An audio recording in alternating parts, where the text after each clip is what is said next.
Soft, calm, magical background music begins.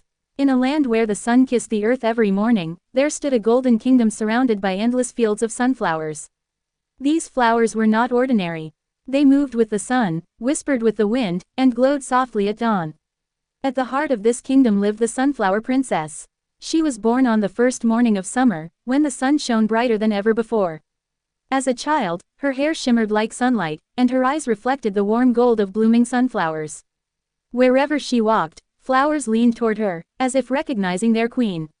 The people believed she carried a rare gift, the power to bring hope, warmth, and life. But the princess did not live a life of luxury alone. Every day, she walked barefoot through the fields, speaking softly to the flowers and listening to their secrets.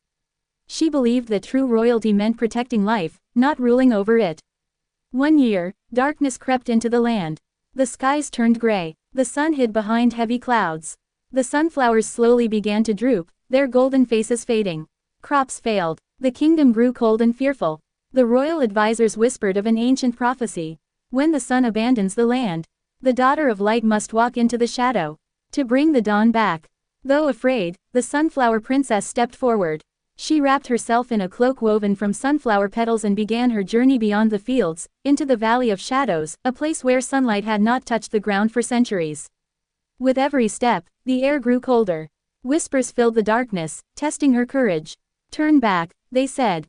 "You will lose your light." But the princess held her heart steady. She remembered the laughter of children, the warmth of the sun, and the promise she made to her people. At the center of the valley stood a massive black stone, the source of the darkness. It fed on fear and silence.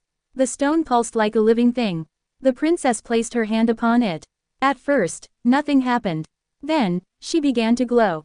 Not with fire, not with power, but with love, hope, and sacrifice. Her light spread slowly, cracking the stone. Golden vines burst from the ground, wrapping around the darkness. With a final, blinding flash, the stone shattered. The clouds broke. Sunlight poured into the valley for the first time in centuries. But the princess had vanished. The people searched for her, hearts heavy with sorrow.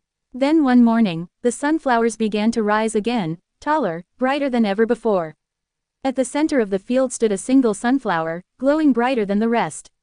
When the wind passed through its petals, it whispered softly, "I am here." From that day on, the kingdom never feared the darkness again. The sun always returned. The fields always bloomed.